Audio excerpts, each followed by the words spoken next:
ಈಗ ಎರಡು ಗೆಜ್ಜೆನೂ ಕೂಡ ವಾಶ್ ಆಗಿದೆ ನೋಡಿ, ಎಷ್ಟು ಹೊಸದಾಗಿ ತುಂಬಾ ಚೆನ್ನಾಗಿ ಕಾಣಿಸ್ತಿದೆ ಅಲ್ಲ, ಶೈನಿ.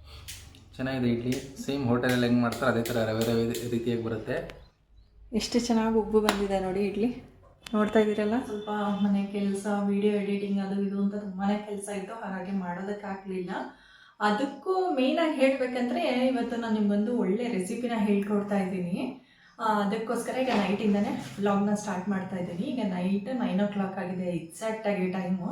ಸೊ ಇವಾಗ ನಾನು ಏನು ಹೇಳ್ಕೊಡ್ತಾ ಇದ್ದೀನಿ ಅಂತ ನಿಮ್ಗೆ ತೋರಿಸ್ತೀನಿ. ಅದಕ್ಕೂ ಮುಂಚೆ ಸ್ವಲ್ಪ ರೈಸ್ಗೆ ಇಟ್ಬಿಡ್ತೀನಿ, ತುಂಬಾ ಟೈಮ್ ಆಗಿದೆ ಅಲ್ಲ. ರೈಸ್ಗೆ ಇಟ್ಬಿಟ್ಟು ಆಮೇಲೆ ನಾನು ಏನು ಹೇಳ್ಕೊಡ್ತಾ ಇದ್ದೀನಿ ರೆಸಿಪಿ ಅಂತ ನಿಮ್ಗೆ ಹೇಳ್ತೀನಿ.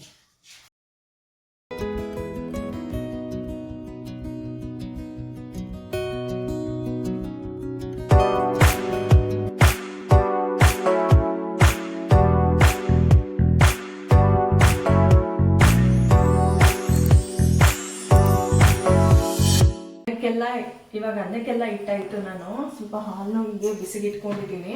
ಈಗ ಎಕ್ಸಾಕ್ಟಾಗಿ ರಾತ್ರಿ 9 ಗಂಟೆ ಆಗಿದೆ. ಇವಾಗ ನಾನು ಏನು ರೆಸಿಪಿ ಮಾಡ್ತಾ ಇದ್ದೀನಿ ಅಂದರೆ, ನಾನು ಬೆಳಗ್ಗೆಯಿಂದ ಬ್ಯುಸಿ ಇದ್ನಲ್ಲ, ಹಾಗಾಗಿ ನನಗೆ ನಾಳೆ ಟಿಫನ್ ಏನು ಮಾಡಬೇಕು ಅನ್ನೋದು ಅಷ್ಟು ಐಡಿಯಾ ಇರಲಿಲ್ಲ. ಹಾಗಾಗಿ ನಾನು ನಾಳೆಗೆ ಈಗ ಸಂಜೆ ನೆನೆಸ್ಕೊಂಡೆ, ನಾಳೆಗೆ ಇಡ್ಲಿ ಮಾಡೋಣ, ತುಂಬ ದಿನ ಆಗಿದೆ ಅಂತ ಹೇಳಿ. ಆದರೆ ಇಡ್ಲಿಗೆ ಅಂದರೆ ಲಾಂಗ್ ಪ್ರಾಸೆಸ್ ಅಲ್ವಾ. ಇಡ್ಲಿ ಅಕ್ಕಿ ನೆನೆ ಹಾಕಿ, ಉದ್ದಿನಬೇಳೆ ನೆನೆ ಹಾಕಿ ಅದೆಲ್ಲ ಮಾಡಿ ಆಮೇಲೆ ಮಾಡಬೇಕು. ಬಟ್ ಆ ಇಡ್ಲಿ ಅಂತೂ ಈಗ ನಾನು ಮಾಡೋಕ್ಕಾಗಲ್ಲ. ಹಾಗಾಗಿ ನಾನಿವತ್ತು ಇಡ್ಲಿ ಸೂಜಿನಲ್ಲಿ ಎಷ್ಟು ಈಸಿಯಾಗಿ ಇಡ್ಲಿನ ಪ್ರಿಪೇರ್ ಮಾಡ್ಕೋಬೋದು, ಇಡ್ಲಿ ಸಂಪಳನ ಎಷ್ಟು ಈಸಿಯಾಗಿ ರೆಡಿ ಮಾಡ್ಕೋಬೋದು ಅಂತ ನಾನೀಗ ಹೇಳ್ಕೊಡ್ತಾ ಇದ್ದೀನಿ. ಅದಕ್ಕೆ ನಾನಿವಾಗ ಇಡ್ಲಿ ಸಂಪಳನ ರೆಡಿ ಮಾಡ್ಕೊಳ್ಳೋದಕ್ಕೆ ಇಡ್ಲಿ ಸೂಜಿನ ಯೂಸ್ ಮಾಡ್ತಾ ಇದ್ದೀನಿ. ಸೊ ನಾನು ಯೂಸ್ ಮಾಡ್ತಾ ಇರೋ ಇಡ್ಲಿ ಸೂಜಿ ಭಾಗ್ಯಲಕ್ಷ್ಮಿ ಇಡ್ಲಿ ಸೂಜಿ ಅಂತ ಹೇಳಿ. ಸೊ ನಾನು ಇದನ್ನು ಯೂಸ್ ಮಾಡ್ತಾ ಇದ್ದೀನಿ. ಹಾಗೆಯೇ ನಾನು ಮಧ್ಯಾಹ್ನನೇ ಒಂದು 3 hours ಬ್ಯಾಕ್ ಒಂದು 3/4 ಲೋಟ ಉದ್ದಿನಬೇಳೆನ ನೆನೆ ಹಾಕ್ಕೊಂಡಿದ್ದೀನಿ ನೋಡಿ. ಈ ದೊಡ್ಡ ಲೋಟದಲ್ಲಿ ಒಂದು 3/4 ಭಾಗ ಲೋಟ ಉದ್ದಿನಬೇಳೆನ ಮಧ್ಯಾಹ್ನ ಒಂದು 3 hours ಮುಂಚೆನೇ ನಾನು ಉನಿ ಹಾಕ್ಕೊಂಡಿದ್ದೆ ಉದ್ದಿನಬೇಳೆನ. ಸೊ ಈಗ ಅದೆಲ್ಲ ನೋಡಿ ಚೆನ್ನಾಗಿ ಉಂಟಿದೆ. ಈಗ ನಾನು ಇದನ್ನು ಆಡಿಸ್ಕೋಬೇಕು ನಾನಿವಾಗ ಮಿಕ್ಸಿನಲ್ಲಿ. ಈ ಇಡ್ಲಿ ಸೂಜಿ ಏನಿದೆಯಲ್ಲ, ನಾವು ಉದ್ದಿನಬೇಳೆನ ಆಡಿಸೋದಕ್ಕೂ ಮುಂಚೆನೇ ಈ ಇಡ್ಲಿ ಸೂಜಿನ ನನಗೆ ಈಗ ನಾಳೆ ಇದರಲ್ಲಿ 3 cups ಸಾಕು. ನನಗೆ 2 times ಬರುತ್ತೆ. ಇದರಲ್ಲಿ 3 cups ಯೂಸ್ ಮಾಡಿದ್ರೆ ಇಡ್ಲಿ ನನಗೆ 3 time ಬರುತ್ತೆ. ಹಾಗಾಗಿ ನಾನು 3 cup ರವೆನ ಇದಕ್ಕೆ ಹಾಕೋತಾ ಇದ್ದೀನಿ.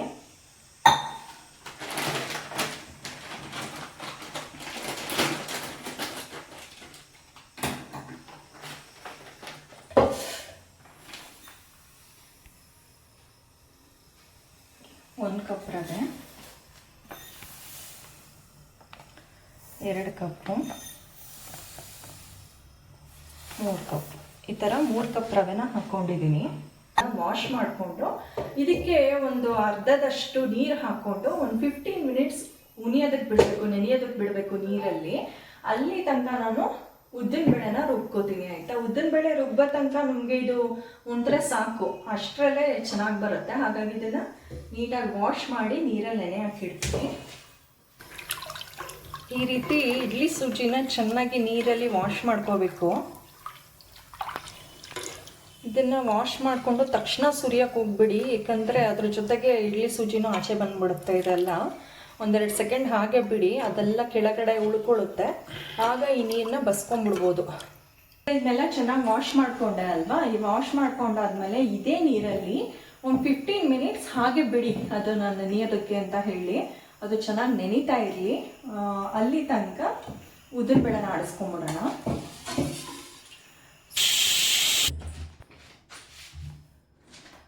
ಇವಾಗ ನಾನು ಉದ್ದಿನಬೇಳೆನ ಪೂರ್ತಿ ಅದನ್ನ ಹಾಕ್ಕೊಂಡು ಗ್ರೈಂಡ್ ಮಾಡ್ಕೊತೀನಿ ಮಿಕ್ಸಿನಲ್ಲಿ. ಇದಿಷ್ಟೇ ಪ್ರೋಸೆಸ್ಸು. ಇದಕ್ಕೆ ಬೇರೆ ಏನು ಉನಿ ಹಾಕ್ಕೊಳ್ಳೋದು ಅದು ಇದು ಐಟಮ್ಸ್ ಎಲ್ಲ ಏನೂ ಇಲ್ಲ.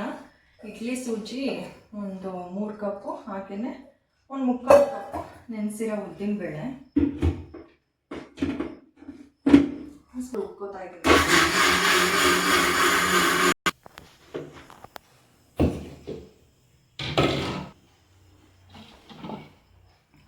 ನೋಡಿ, ಇದು ಈ ರೀತಿಯಾಗಿ ಚೆನ್ನಾಗಿ ರುಬ್ಕೊಂಡಿದ್ದೀನಿ ಇದು ಸಂಪಳನ.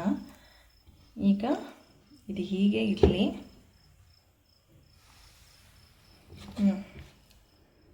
ಇನ್ನು ತೀರಾ ನೀರಂಗೆ ರುಬ್ಕೊಳ್ಳೋಕೆ ಹೋಗಬೇಡಿ. ಈ ಹದ ಇದ್ದರೆ ಈ ಥರ ಪೇಸ್ಟ್ ಥರ ಹದ ಇರಬೇಕು ಇದು ಸಂಪಣ ಉದ್ದಿನ ಬೇಳೆ. ಈಗ ನಾವು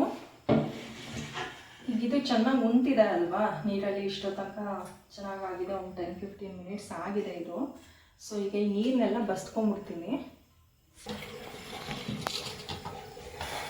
ಈಗ ಈ ಥರ ನೀರನ್ನೆಲ್ಲ ಬಸ್ಕೊಂಡಿದ್ದೀನಿ. ಇಡ್ಲಿ ರವೆ ಎಲ್ಲ ಇಲ್ಲಿದೆ ಈ ಥರ. ಸೊ ಈಗ ನಾನು ಇದಕ್ಕೆ ಸಂಪಳನ ಮಿಕ್ಸ್ ಮಾಡ್ಕೊತಾ ಇದ್ದೀನಿ. ಇದಿಷ್ಟು ಸಂಪಳನ ನೀಟಾಗಿ ಮಿಕ್ಸ್ ಮಾಡ್ಕೋಬೇಕು.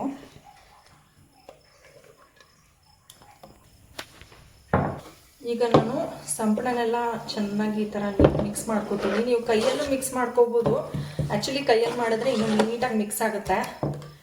ನಾನು ನಿಮಗೆ ಇವಾಗ ಸದ್ಯಕ್ಕೆ ಸೌಟಲ್ಲಿ ಮಿಕ್ಸ್ ಮಾಡೋದನ್ನು ತೋರಿಸ್ತಾ ಇದ್ದೀನಿ. ಸೊ ಇವಾಗ ಚೆನ್ನಾಗಿ ಮಿಕ್ಸ್ ಮಾಡ್ಕೊಂಡಾಯಿತು ನಾನೀಗ. ಈಗ ನಾನು ಇದಕ್ಕೆ ಅರಳುಪ್ಪನ ಬೆರೆಸ್ತಾ ಇದ್ದೀನಿ. 1 ಸ್ಪೂನ್ ಹಾಕಿದ್ರೆ ಸಾಕು. ಈಗ ಉಪ್ಪನ್ನ ಹಾಕ್ಕೊಂಡು ಮತ್ತೆ ನೀಟಾಗಿ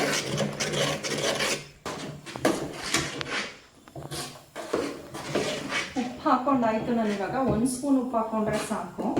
ನೀವು ಎಷ್ಟು ಕ್ವಾಂಟಿಟಿ ಮಾಡ್ತೀರಾ ಅನ್ನೋದ್ರ ಮೇಲೆ ಡಿಪೆಂಡು. ನಾವು 3 ಜನ ಇರೋದ್ರಿಂದ ನಮಗಿದು 2 ಟೈಮ್ ಬರುತ್ತೆ. ಹಾಗಾಗಿ ನನಗೆ ಇಷ್ಟು ಸಾಕು. ನೀವು ಎಷ್ಟು ಕ್ವಾಂಟಿಟಿ ಹಾಕ್ತಿರೋ ರವೆನ ಸ್ವಲ್ಪ ಹಾಗೆಯೇ ಉದ್ದಿನ ಬೇಳೆನೂ ಸ್ವಲ್ಪ ಹೆಚ್ಚಿಸ್ಕೊಳ್ಳಿ. ಒಂದು 4 ಜನಕ್ಕೆ 5 ಜನಕ್ಕೆ ಮಾಡೋದಾದರೆ ಒಂದು ಪೂರ್ತಿ ಕಪ್ ಉದ್ದಿನ ಬೇಳೆನ ಹಾಕ್ಕೊಳ್ಳಿ, ದೊಡ್ಡ ಕಪ್ಪಲ್ಲಿ.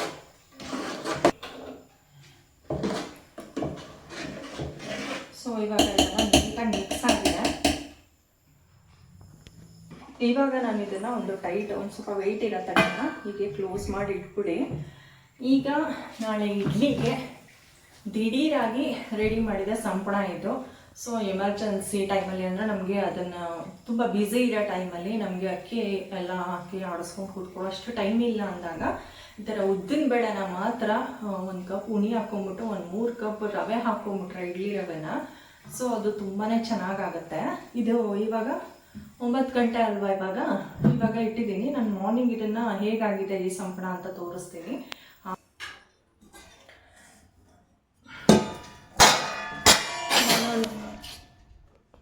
ಎದ್ದು ಮಾಡ್ಕೊಂಡಿದ್ನಲ್ಲ, ನಾನು ನೈಟ್ ಮಾಡ್ಕೊಂಡಿದ್ನಲ್ವ ಇಡ್ಲಿ ಸಂಪಳ, ನೋಡಿ ಅದು ಈ ರೀತಿಯಾಗಿದೆ.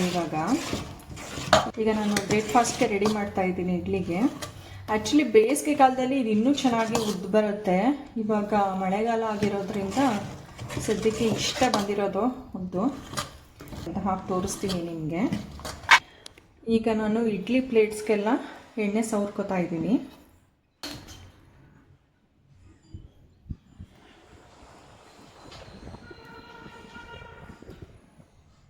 ಸ್ಟವ್ ಮೇಲೆ ಇಡ್ಲಿ ಪಾತ್ರೆನ ಇಟ್ಕೊಂಡು ಇದಕ್ಕೆ ಇಷ್ಟು ಒಂದು 1/4 ಭಾಗದಷ್ಟು ನೀರನ್ನು ಹಾಕ್ಕೊಂಡಿದ್ದೀನಿ. ಇದು ಚೆನ್ನಾಗಿ ಬಿಸಿ ಆಗಲಿ. ಇದನ್ನು ಬಿಸಿ ಆದಮೇಲೆ ಇಡ್ಲಿ ಪ್ಲೇಟ್ಸ್ಗೆಲ್ಲ ಸಂಪಳ ಹಾಕ್ಕೊಂಡಿದ್ನಲ್ವ ಇಡ್ಲಿ ಸಂಪಳನ, ಅದನ್ನು ನೀಟಾಗಿ ಇದರೊಳಗಡೆ ಹಾಕಿ ಮುಚ್ಚಿಡೋಣ.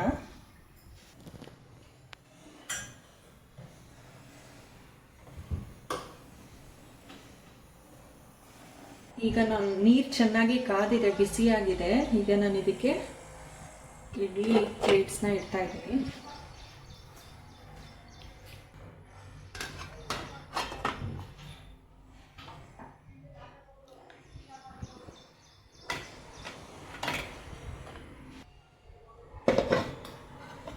ನಾನು ಇಡ್ಲಿನ ಬೇಯೋದಕ್ಕೆ ಇಟ್ಟಿದ್ದೀನಿ. ಇವಾಗ ಒಂದು 25 ಮಿನಿಟ್ಸ್ ಅಷ್ಟು ಅದು ಟೈಮ್ ತಗೊಳುತ್ತೆ ಬೇಯೋದಕ್ಕೆ. ಆದರೆ ನಾನು ನಿಮಗೆ ಇದು ಬೇಯ್ತಾ ಇರಲಿ. ಈಗ ನಾನು ನಿಮಗೆ ಇನ್ನೊಂದು ಟಿಪ್ಸ್ನ ತಿಳಿಸ್ಕೊಡ್ತೀನಿ. ಏನಪ್ಪ ಅಂದರೆ ಈಗ ನಾನು ನೆನ್ನೆ ಕಾಲುಂಗುರ ಎಲ್ಲ ತೊಗೊಂಡೆ ಅಲ್ವಾ, ಅದೆಲ್ಲ ತುಂಬ ವೈಟ್ಗೆ ಹೊಸದಲ್ವಾ, ಶೈನಿಂಗ್ ಆಗಿ ಚೆನ್ನಾಗಿದೆ. ಬಟ್ ಕಾಲು ಗೆಜ್ಜೆ ಎಲ್ಲ ಸ್ವಲ್ಪ ಕಪ್ಪಾಗ್ಬಿಟ್ಟಿದೆ. ಹಾಗೆಯೇ ಇದನ್ನೆಲ್ಲ ಇನ್ಸ್ಟೆಂಟಾಗಿ ನಾವು ಯಾವ ರೀತಿ ವಾಶ್ ಮಾಡಿಕೊಂಡಾಗ ತುಂಬ ಚೆನ್ನಾಗಿ ಹೊಸದಂಗೆ ಕಾಣುತ್ತೆ ಅನ್ನೋದನ್ನು ನಾನು ನಿಮಗೆ ತೋರಿಸ್ಕೊಡ್ತೀನಿ. ಇದಕ್ಕೆ ನಾನೊಂದು ಲಿಕ್ವಿಡ್ನ ಯೂಸ್ ಮಾಡ್ತಾ ಇದ್ದೀನಿ. ಆ ಲಿಕ್ವಿಡ್ ಹಾಕ್ಕೊಂಡು ನಾವು ವಾಶ್ ಮಾಡೋದ್ರಿಂದ ಅದು ಕಪ್ಪಾಗಿರೋ ಕೊಳೆ ಎಲ್ಲ ಹೋಗಿ ಸಿಲ್ವರಿಂದ ಹೊಸದಾಗಿ ಶೈನಿಂಗ್ ಆಗಿ ತುಂಬಾ ಚೆನ್ನಾಗಾಗುತ್ತೆ. ಸೊ ಅದು ಯಾವ ಥರ ಆಗುತ್ತೆ, ನಾನು ಯಾವ ಲಿಕ್ವಿಡ್ನ ಯೂಸ್ ಮಾಡ್ತೀನಿ ಅಂತ ನಾನು ನಿಮಗೆ ಹೇಳ್ಕೊಡ್ತೀನಿ. ಇದ್ರ ನೋಡಿ, ಇವಾಗ ನನ್ನ ಕಾಲು ಚೈನು ತುಂಬಾ ಕಪ್ಪಾಗ್ಬಿಟ್ಟಿದೆ. ಈ ಥರ ತುಂಬಾ ಕಪ್ಪಾಗಿದೆ, ಹಾಗೆ ಕೊಳೆ ಸೇರಿಕೊಂಡಿದೆ 2 ಕಾಲು ಚೈನು ಕೂಡ. ಎಷ್ಟು ಕಪ್ಪಾಗಿದೆ ಅಂತ ನೋಡಿ ಕಾಲು ಚೈನು. ಸೊ ಈಗ ಇದನ್ನು ನೀಟಾಗಿ ಲಿಕ್ವಿಡ್ ಯೂಸ್ ಮಾಡ್ಕೊಂಡು ವಾಶ್ ಮಾಡ್ತೀನಿ. ನಾ ಮಾಡ್ತಾ ಇರೋ ಲಿಕ್ವಿಡ್ ರೂಪೇರಿ ಅಂತ ಹೇಳಿ ಇನ್ಸ್ಟೆಂಟ್ ಕಾಂಟ್ಯಾಕ್ಟ್ ಸಿಲ್ವರ್ ಶೈನ್ ಅಂತ ಇದೆ, ಮ್ಯಾಜಿಕ್ ಟಚ್ ಅಂತ ಇದೆ. ಸೊ ಈ ಒಂದು ಲಿಕ್ವಿಡ್ನ ನಾನು ಸಿಲ್ವರ್ ವಾಶ್ ಮಾಡೋದಕ್ಕೆ ಯೂಸ್ ಮಾಡ್ಕೋತೀನಿ. ಅದು ದೇವ್ರ ಮನೆ ಪಾತ್ರೆಗಳಾಗಿರ್ಬೋದು ಅಥವಾ ಲಕ್ಷ್ಮಿ ಫೇಸ್ ಆಗಿರ್ಬೋದು, ಮತ್ತು ದೀಪಗಳು, ಹಾಗೆ ಕಾಲು ಚೈನು, ಕಾಲು ಉಂಗುರ, ಈ ಥರ ಯಾವುದೇ ಬೆಳ್ಳಿ ಐಟಮ್ಸ್ನು ಕೂಡ ನಾವು ಈ ಲಿಕ್ವಿಡ್ನ ಯೂಸ್ ಮಾಡಿಕೊಂಡು ವಾಶ್ ಮಾಡ್ಬೋದು. ಇದರಿಂದ ಯೂಸ್ ಮಾಡಿಕೊಂಡು ನಾವು ವಾಶ್ ಮಾಡೋದ್ರಿಂದ ಇನ್ಸ್ಟೆಂಟಾಗಿ ನಮಗೆ ಸಿಲ್ವರ್ ಶೈನ್ ಬರುತ್ತೆ. ಈಗ ಯಾವ ಥರ ವರ್ಕ್ ಮಾಡುತ್ತೆ ಇದು ಅಂತ ನಾನು ನಿಮಗೆ ತೋರಿಸ್ಕೊಡ್ತೀನಿ. ಈಗ ನಾನು ಒಂದು ವೇಸ್ಟ್ ಬ್ರಷ್ನ ತೊಗೊಂಡಿದ್ದೀನಿ. ಈ ವೇಸ್ಟ್ ಬ್ರಷ್ಗೆ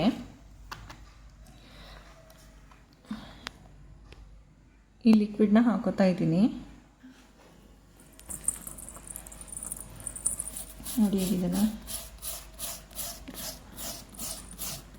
ಈ ರೀತಿ ನೀಟಾಗಿ ವಾಶ್ ಮಾಡ್ಕೊತಾ ಇದ್ದೀನಿ ಲಿಕ್ವಿಡಲ್ಲಿ.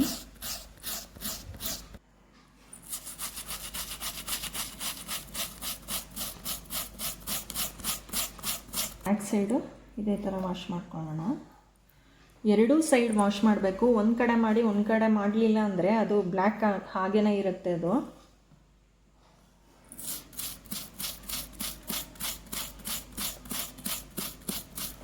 ಈಗ ನೋಡಿ, ಇದು ವಾಶ್ ಆಗಿಲ್ದಿರೋ ಗೆಜ್ಜೆ ಇದು. ನೋಡಿ ಎಷ್ಟು ಕಪ್ಪಿದೆ ಅಂತ ಹೇಳಿ. ಈಗ ಇದು ನೋಡಿ, ಇದು ವಾಶ್ ಆಗಿರೋ ಗೆಜ್ಜೆ ಇದು. ನೋಡಿ ಎಷ್ಟು ಶೈನಿಂಗ್ ಬಂದಿದೆ ಅಂತ ಹೇಳಿ. ಹೊಸ ಗೆಜ್ಜೆ ಥರ ಚೆನ್ನಾಗಾಗಿದೆ. ಹಿಂದ್ಗಡೆನೂ ಅಷ್ಟೇ ಕೊಳೆ ಎಲ್ಲ ನೀಟಾಗಿ ಹೋಗಿ ಹೊಸ ಗೆಜ್ಜೆ ಥರ ಚೆನ್ನಾಗಿ ಶೈನಿಂಗ್ ಬಂದಿದೆ. ಡಿಫ್ರೆನ್ಸ್ ನೋಡಿ, ಈಗ ನಿಮಗೆ ಗೊತ್ತಾಗತ್ತೆ ನೋಡಿ.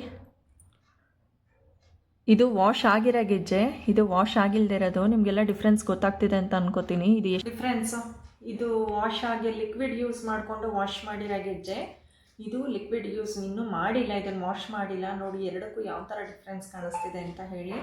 ಸೊ ಈ ರೀತಿ ಈ ರೂಪೇರಿ ಲಿಕ್ವಿಡ್ ಇದೆಯಲ್ಲ, ಇದು ಇನ್ಸ್ಟೆಂಟ್ ಶೈನಿಂಗ್ ಕೊಡುತ್ತೆ ಸಿಲ್ವರ್ಗೆಲ್ಲ. ಹಾಗಾಗಿ ಈ ಲಿಕ್ವಿಡ್ನ ನೀವು ಕಣ್ಣು ಮುಚ್ಕೊಂಡು ಆರಾಮಾಗಿ ಯೂಸ್ ಮಾಡ್ಬೋದು. ಈಗ ನನ್ನ ಹಬ್ಬ ಎಲ್ಲ ಬಂದಾಗ ನನಗೆ ಆ ಟೈಮಲ್ಲಿ ಕೂತ್ಕೊಂಡು ಅದನ್ನೆಲ್ಲ ಫುಲ್ ಕೊಳೆ ಎಲ್ಲ ತೆಗೆದು ಉಜ್ತಾ ಕೂತ್ಕೊಂಡ್ರೆ ನನಗೆ ತುಂಬಾ ಟೈಮ್ ಆಗುತ್ತೆ. ಅಂಥ ಸಮಯದಲ್ಲಿ ನಾನು ಈ ಲಿಕ್ವಿಡ್ನ ಯೂಸ್ ಮಾಡ್ಕೋತೀನಿ. ಇದನ್ನು ಯೂಸ್ ಮಾಡಿ ವಾಶ್ ಮಾಡೋದ್ರಿಂದ ತುಂಬಾ ಶೈನ್ ಆಗುತ್ತೆ. ಈಗ ನೀವೇ ನೋಡಿದ್ರಲ್ಲ ಆ ಗೆಜ್ಜೆನ ನಾನು ಎಕ್ಸಾಂಪಲ್ ಆಗಿ ತೋರಿಸಿದ್ದೆ. ಸೊ ನೀವು ಇದನ್ನು ಆನ್ಲೈನಲ್ಲೂ ಕೂಡ ಪರ್ಚೇಸ್ ಮಾಡ್ಬೋದು. ನಾನು ಇದನ್ನು ಅಮೆಝಾನಲ್ಲಿ ಪರ್ಚೇಸ್ ಮಾಡಿದ್ದೆ. ನಿಮಗೆ ಹೊರಗಡೆನೂ ಕೂಡ ಸಿಗುತ್ತೆ ಇದು, ಶಾಪಲ್ಲೆಲ್ಲ ಸ್ಟೇಷ್ನರೀಸಲ್ಲಿ ಅಲ್ಲಿ ಇಲ್ಲಿ ಇಂಥ ಕಡೆ ನೀವು ಇದನ್ನು ಕೇಳಿದ್ರೆ ಕೊಡ್ತಾರೆ. ನಾನು ಇದನ್ನು ಅಮೆಝಾನಲ್ಲಿ ತೊಗೊಂಡಿದ್ದೀನಿ. ಸೊ ಇದರ ಪ್ರೈಸ್ ಬಂದು 2ರಿಂದ 110 ರೂಪೀಸ್ ಆಯಿತು. ನಾನು ಅಲ್ಲಿ ಆಫರ್ ಇತ್ತು ನನಗೆ, ಹಾಗಾಗಿ ನಾನು ಅಮೆಝಾನಲ್ಲಿ ಆರ್ಡ್ರ್ ಮಾಡಿದ್ದೆ. ಒಂದಕ್ಕೆ ಎಷ್ಟು ಬೀಳುತ್ತೆ ರೀ? 55. ಇದು ಒಂದು ಲಿಕ್ವಿಡು ಜಸ್ಟ್ 55 ರೂಪೀಸ್ ಅಷ್ಟೇ ನಿಮಗೆ ಬೀಳೋದು. ಇದನ್ನು ನಾನು ಅಮೆಝಾನಲ್ಲಿ ಆಫರ್ ಇರೋದ್ರಿಂದ 110 ರೂಪೀಸ್ಗೆ 2 ತೊಗೊಂಡಿದ್ದೆ. ನೀವು ಇದನ್ನು ಆಚೆ ಕಡೆನೂ ತೊಗೋಬೋದು. ಜಸ್ಟ್ 50 ರೂಪೀಸ್ಗೆಲ್ಲ ಕೊಟ್ಟು ತೊಗೋಬೋದಲ್ವ ಆರಾಮಾಗಿ. ನೀವು ಮನೆಯಲ್ಲೇ ಕೂತ್ಕೊಂಡು ಇದನ್ನು ವಾಶ್ ಮಾಡ್ಕೋಬೋದು. ಅದೇ ನೀವು ಈಗ ಇದನ್ನು ಹೊರಗಡೆ ವಾಶ್ ಮಾಡಿಸ್ತೀನಿ ಅಂದರೆ ಒಂದು ಪೇರ್ಗೆ ನಿಮಗೆ 500 ರೂಪೀಸ್ ಹೇಳ್ತಾರೆ ಗೆಜ್ಜೆ ವಾಶ್ ಮಾಡ್ಕೊಡೋದಕ್ಕೆ ಸಿಲ್ವರ್ನ. ಸೊ ಅದಕ್ಕಿಂತ ಮನೆಯಲ್ಲೇ ನೀವು ಈ ಥರ ವಾಶ್ ಮಾಡ್ಕೊಳ್ಳೋದ್ರಿಂದ ನಿಮಗೆ ಈಸಿ ಆಗುತ್ತೆ. ಆಮೇಲೆ ಕೆಲಸನೂ ಬೇಗ ಆಗುತ್ತೆ. ಕೆಲವರು ಬಿಸಿನೀರಿಗೆಲ್ಲ ಹಾಕಿ ಮಾಡಿ ಅದನ್ನೆಲ್ಲ ಮಾಡ್ತಾರೆ. ಅದಾದಮೇಲೆ ಏನಾಗುತ್ತೆ ಅಂದರೆ ಬಿಸಿನೀರಲ್ಲಿ ವಾಶ್ ಮಾಡಾದ್ಮೇಲೆ ಅದೆಲ್ಲ ಗ್ರೀನ್ ಥರ ಆಗಿಬಿಡುತ್ತೆ ಸಿಲ್ವರೆಲ್ಲ. ಮೇಲೆಲ್ಲ ಗ್ರೀನ್ ಥರ ಕೂತ್ಕೊಂಡಂಗೆ ಅದು ಇದೇ ಹೊಟ್ಟೋಗ್ಬಿಡುತ್ತೆ, ಕಳೆನೇ ಸಿಲ್ವರ್ದು ಕಳೆನೇ ಹೊಟ್ಟೋಗ್ಬಿಡುತ್ತೆ. ಹಾಗಾಗಿ ಈ ಥರ ಇನ್ಸ್ಟೆಂಟಾಗಿ ನಮಗೆ ಶೈನಿಂಗ್ ಕೊಡೋ ಅಂತಹ ಲಿಕ್ವಿಡ್ನ ಯೂಸ್ ಮಾಡಿಕೊಂಡು ಅದನ್ನು ವಾಶ್ ಮಾಡ್ಕೊಳ್ಳಿ ಅಂತ ಹೇಳ್ತೀನಿ ನಾನು. ಬ್ಲ್ಯಾಕ್ ಕೊಳೆ ಎಲ್ಲ ಚೆನ್ನಾಗಿ ಹೋಗಿದೆ. ಸೊ ನೋಡಿ, ಈ ರೀತಿ ನೀವು ಈ ಲಿಕ್ವಿಡ್ನ ಯೂಸ್ ಮಾಡೋದ್ರಿಂದ ನಿಮ್ಮ ಬೆಳ್ಳಿ ಸಾಮಾನೆಲ್ಲ ನೀಟಾಗಿ ವಾಶ್ ಮಾಡ್ಕೋಬೋದು, ಹಾಗೆ ಶೈನಿಂಗ್ ಕೂಡ ಪಡ್ಕೋಬೋದು. ನಿಮಗೆ ಇಷ್ಟ ತನಕ ಲಿಕ್ವಿಡ್ನ ಯೂಸ್ ಮಾಡಿ ಯಾವ ಥರ ಸಿಲ್ವರ್ ಶೈನಿಂಗ್ ಆಗಿ ಇಟ್ಕೋಬೋದು ಅಂತ ಹೇಳ್ಕೊಟ್ಟೆ ಅಲ್ವಾ. ಇವಾಗ ಇಡ್ಲಿ ಹೇಗಾಗಿದೆ ಅಂತ ನೋಡೋಣ.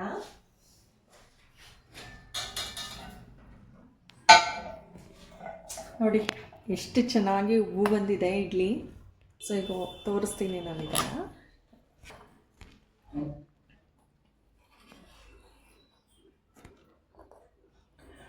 ನೋಡಿ ಎಷ್ಟು ಸಾಫ್ಟಾಗಿ, ನೋಡಿ ಎಷ್ಟು ಚೆನ್ನಾಗಾಗಿದೆ ಅಂತ ಹೇಳಿ. ಇದು ನೋಡಿ, ನೋಡ್ತಾ ಇದ್ದೀರಲ್ಲ ಎಷ್ಟು ಚೆನ್ನಾಗಿ ಹೂ ಬಂದಿದೆ ಇಡ್ಲಿ ಅಂತ ಹೇಳಿ. ಎಲ್ಲೂ ನಮಗೆ ಅಂಟ್ತಾ ಇಲ್ಲ ಇಡ್ಲಿ. ನೋಡಿ ಎಷ್ಟು ಈಸಿಯಾಗಿ ತೊಗೋಬೋದು, ಎಲ್ಲೂ ಅಂಟ್ತಾ ಇಲ್ಲ ನೋಡಿ. ನೋಡಿ ಎಲ್ಲಾದರೂ ಅಂಟಿದೆಯಾ ಅಂತ ಹೇಳಿ, ಎಲ್ಲೂ ಅಂಟಿಲ್ಲ, ಎಷ್ಟು ಚೆನ್ನಾಗಾಗಿದೆ.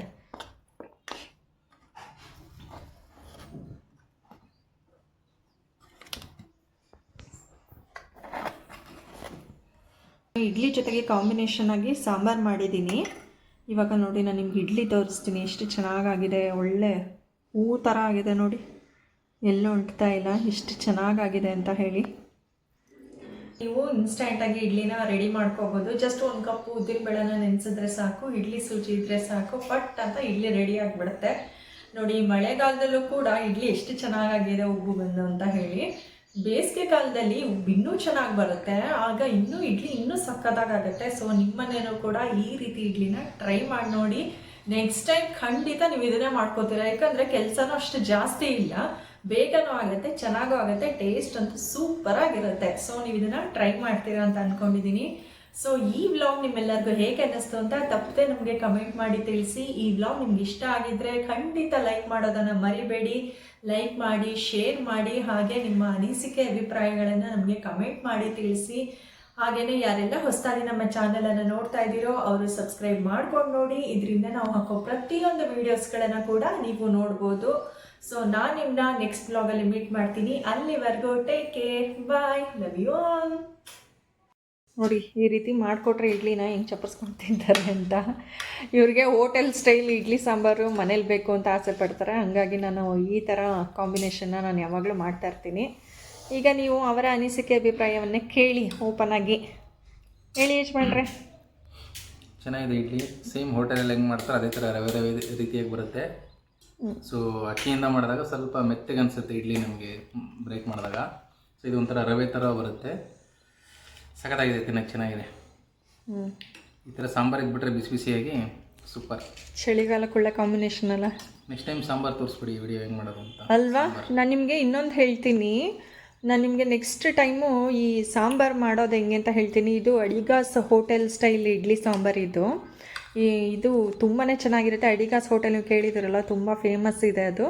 ಅಲ್ಲಿ ಈ ಇಡ್ಲಿ ಸಾಂಬಾರನ್ನ ಯಾವ ಥರ ಮಾಡ್ತಾರೆ ಅಂತ ಹೇಳಿ ನಾನು ನಿಮಗೆ ನೆಕ್ಸ್ಟ್ ವೀಡಿಯೋದಲ್ಲಿ ತೋರಿಸ್ತೀನಿ. ಆ ಕಾಂಬಿನೇಷನ್ ಅಂತೂ ತುಂಬಾ ಚೆನ್ನಾಗಿದೆ. ಇನ್ನೇನು ಯಜಮಾನ್ರೆ ಹೇಳ್ಬಿಟ್ರಲ್ಲ ಮಾಡಿ ತೋರಿಸಿ ಅಂತ, ಸೊ ಗ್ರ್ಯಾಂಟೆಡ್, ಖಂಡಿತ ಮಾಡಿ ತೋರಿಸ್ತೀನಿ ನಾನು ನಿಮಗೆ. ಬಿಸಿ ಬಿಸಿಯಾಗಿ ಇಡ್ಲಿ ಸಾಂಬಾರು ಮಾಡಿದ್ದಕ್ಕೆ ಥ್ಯಾಂಕ್ ಯು. ನೋಡಿದ್ರ ನಿಮ್ಮ ಮನೇಲೂ ಕೂಡ ಇದೇ ಥರ ಮಾಡಿಕೊಡಿ. ನಿಮ್ಮ ಯಜಮಾನ್ರು ಥ್ಯಾಂಕ್ ಯು ಏನು ಎಲ್ಲನೂ ಹೇಳ್ತಾರಾಗ. ಲವ್ ಆಗುತ್ತೆ ಯಾರ ಮೇಲೆ? ಇಡ್ಲಿ ಮೇಲೆ, ಹೆಂಡತಿ ಮೇಲೆ. ನೋಡಿದ್ರ ಈ ಥರ ಟೇಸ್ಟಿಯಾಗಿ ಇಡ್ಲಿ ಮಾಡಿಕೊಟ್ರೆ ಲವ್ ಆಗತ್ತಂತೆ ಇಡ್ಲಿ ಮೇಲೆ. ಇಡ್ಲಿ ಮೇಲೆಲ್ಲ ಹೆಂಡತಿ ಮೇಲೆ. ಸೊ ಹಂಗಾರೆ ಇವತ್ತು ನಂಗೆ ಗಿಫ್ಟ್ ಕೊಡ್ತಾರೆ ಲವ್ ಆಗ್ಬಿಟ್ಟು ಅಲ್ವೇನ್ರಿ? ಇಡ್ಲಿ ಮಾಡ್ತಾರೆ ಅಂತ ಅಡ್ವಾನ್ಸ್ ಆಗಿ ಕೊಡ್ಸಿದ್ದು ಕಾಲಂಗ್ರ. ಓ ನೋಡಿದ್ರ ಎಲ್ಲಿಂದ ಎಲ್ಲಿಗೆ ಲಿಂಕ್ ಮಾಡ್ತಾರೆ ಅಂತ ಹೇಳಿ. ಕಾಲಂಗ್ರ ಆಲ್ರೆಡಿ ನೆನೆದಾಗೋಯ್ತು, ಗಿಫ್ಟ್ ಅನ್ನೋದು ನೆಕ್ಸ್ಟ್ ಕೊಡೋ ಅಂಥದ್ದು. ಇಲ್ಲೊಬ್ಬ ವಿಲನ್ ಇದ್ದಾನೆ, ನಾನೇನೋ ಮಾತಾಡ್ತಿದ್ದಾಗಲೇ ಸೌಂಡ್ ಮಾಡ್ತಾನೆ. ಇಲ್ಲಿ ವಿಲನ್ ಏನು ಮಾಡ್ತಿದ್ದಾನೆ ಅಂತ ಇವ್ನಿಗೇನು ಗೊತ್ತಾ? ಹೊಟ್ಟೆ ಕಿಚ್ಚು ಮೊಟ್ಟೆ ಕೊಳ್ಳಿ ಇದು. ಯಾವಾಗ ನಾನು ರೆಕಾರ್ಡಿಂಗ್ ಮಾಡ್ತಿರ್ತೀನೋ ಆವಾಗ ಈ ಕಾರ್ ಎತ್ಕೊಂಡು ಹಿಂಗೆ ಸೌಂಡ್ ಮಾಡೋದು, ಆಟಾಡೋದು, ಹಿಂಗೆ ಮನೇಲಿದ್ದರೆ ಗಲಾಟೆ. ಹೋಗಿ ತಗೋಗೋ. Thanks for watching. Please subscribe my YouTube channel Boovies Vlog.